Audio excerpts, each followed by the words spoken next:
स्मृति ईरानी को देश का गद्दार, स्मृति ईरानी जी सत्येंद्र जैन को देश का गद्दार कह रही हैं। भारतीय जनता पार्टी के नेता उनको भ्रष्टाचारी कह रहे हैं। उनके खिलाफ लगातार ऊट पटांग बयान दे रहे हैं।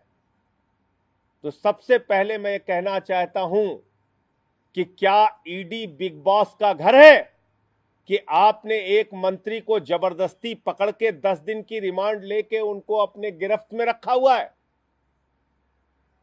क्या वो बिग बॉस का घर है कि वहां पे आपने 10 दिन बंद करके मजे के लिए बुला लिया, एंटरटेनमेंट के लिए कि आओ बैठो बातचीत करेंगे? जिस आदमी के खिलाफ कोई एफआईआर नहीं, जिस आदमी के खिलाफ कोई शिकायत नहीं, और ये बात मैं नहीं कह रहा, हाई कोर्ट के अंदर ईडी कह रही है, उच्च न्यायालय में ईडी कह रही है, ना तो एफआईआर है ना ही कोई शिकायत है। किस आधार पे बुला लिया आपने? बिग बॉस का घर बना लिया ईडी को। आज ईडी एक ऐसी संस्था बनती जा रही है जिसके माध्यम से पूरे देश के अंदर विपक्ष के नेताओं को अपमानित करना, पकड़ पकड़ के जेल में डालना और साथ ही साथ अपने लोगों को बचा बचा के हिंदुस्तान के बाहर छोड़ना, यह भाजपा करवा रही उनसे। ईडी मोदी जी के मित्रों नीरव मोदी और मेहुल चोकसी जो हजारों करोड़ लूट कर बैठे हुए हैं विदेशों में, उन पे कार्रवाई के लिए नहीं है। ईडी जिसको भारतीय जनता पार्टी की सरकार ने हजारों करोड़ रुपए की लूट करवा के हिंदुस्तान से भगा दिया, विजय माल्या के खिलाफ कार्रवाई करने के लिए नहीं है। ईडी जिनको वसुंधरा राजे जी के सहयोग से हिंदुस्तान से भगाया गया, और एक स्वर्गीय नेता इस समय दुनिया में नहीं है, उनका नाम नहीं लूंगा, उस ललित मोदी के खिलाफ कार्रवाई करने के लिए नहीं बनी। ईडी नितिन संदेशरा जो 6000 करोड़ रुपए लूटकर हिंदुस्तान से भाग गया, उसके खिलाफ कार्रवाई करने के लिए नहीं बनी। येदियुरप्पा के खिलाफ कार्रवाई करने के लिए नहीं, व्यापम के घोटालेबाजों के खिलाफ कार्रवाई करने के लिए नहीं। भारतीय जनता पार्टी का एक मंत्री है कर्नाटका का, ईश्वरप्पा मंत्री था, वहां 40% कमीशन मांगा ठेकेदार से उसने, 40% कमीशन, और वो ठेकेदार आत्महत्या करके मर गया। ईडी उस मंत्री के खिलाफ कार्रवाई करने के लिए नहीं बनी, और वो मंत्री केएस ईश्वरप्पा कह रहा है राष्ट्रीय ध्वज तिरंगा बदल देना चाहिए। ईडी किस लिए बनी है? ईडी सत्येंद्र जैन पे कार्रवाई करने के लिए बनी है। ईडी आम आदमी पार्टी के नेताओं पे कार्रवाई करने के लिए बनी है। ईडी आम आदमी पार्टी को बदनाम करने के लिए बनी है। और मैं आंकड़े पहले भी बता चुका हूं, फिर दोहरा दे रहा हूं, दिल्ली के अंदर आम आदमी पार्टी के नेताओं और सरकार के ऊपर एक नहीं 1000 बार कार्रवाई की भारतीय जनता पार्टी ने और उनकी कठपुतलियों ने, लेकिन आज तक जब जब कार्रवाई की आम आदमी पार्टी के नेताओं के खिलाफ, खुद मजबूर होकर इनको क्लीन चिट देना पड़ा। मोदी जी की कठपुतली और तोतों को खुद क्लीन चिट देना पड़ा। कोई साक्ष्य आम आदमी पार्टी के नेताओं के खिलाफ नहीं मिले। मैं दोहरा देना चाहता हूं, मुख्यमंत्री के दफ्तर पे सीबीआई का छापा हुआ, उनके प्रमुख सचिव राजेंद्र कुमार जी को गिरफ्तार करके प्रताड़ित किया गया, आज तक उस मामले में कुछ नहीं निकला। उप मुख्यमंत्री मनीष सिसोदिया जी के घर पे सीबीआई का छापा हुआ, उनके परिवार को अपमानित किया गया, उनको अपमानित करने का काम किया गया, आज तक उनके खिलाफ कुछ नहीं निकला। हमारे 34 विधायकों पर 140 मुकदमे लगाए गए, 72 मामलों में वो कोर्ट से बरी हो गए। दिल्ली पुलिस के ऊपर कोर्ट ने लताड़ लगाई, बाकी मामलों में स्टे है या तो वो पेंडिंग है।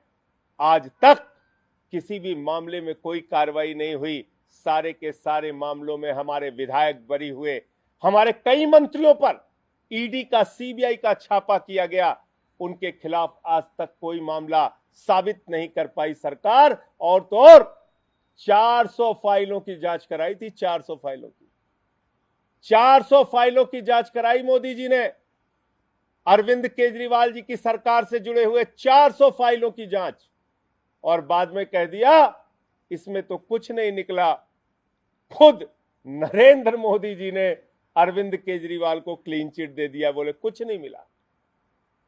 आज कर क्या रही है भारतीय जनता पार्टी?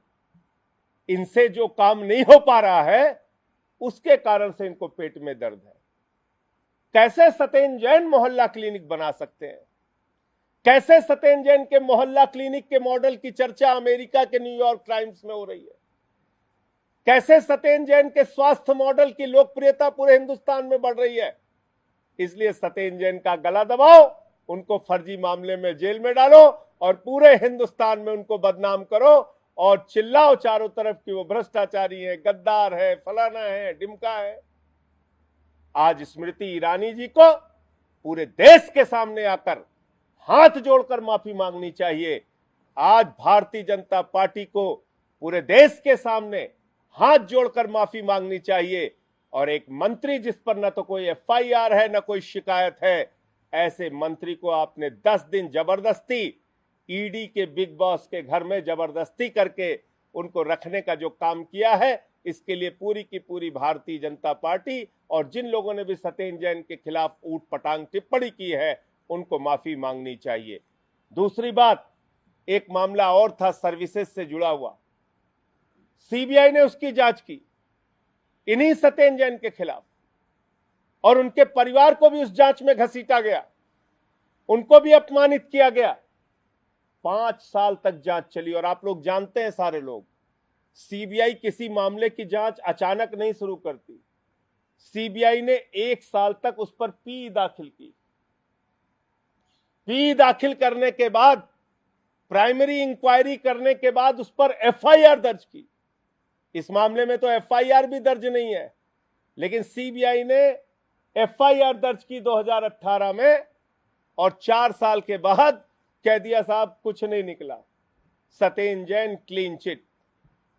तो हमारे यहां अवध में बच्चे आपस में खेलते हैं, उसके बाद कह देते हैं दूध भात मुच्छ, यानी कुछ नहीं निकला।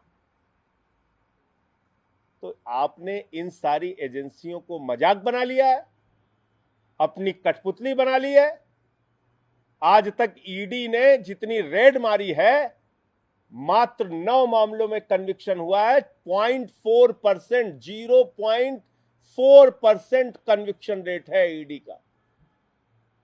इसका मतलब इस संस्था के ऊपर देश की जनता का जो करोड़ों रुपए बर्बाद हो रहा है, वो सिर्फ और सिर्फ विपक्ष के लोगों का गला दबाने के लिए, विपक्ष को बदनाम करने के लिए, आम आदमी पार्टी के नेताओं और मंत्रियों को जेल में डालने के लिए, उनको बदनाम करने के लिए हो रहा है। इसके अतिरिक्त कुछ नहीं है। और ये हाई कोर्ट का जो ऑर्डर है, इसमें जो लिखा हुआ दस्तावेज है, ये साफ साफ कह रहा है सत्येंद्र जैन पर कोई एफआईआर नहीं है, सत्येंद्र जैन के खिलाफ कोई कंप्लेंट नहीं है।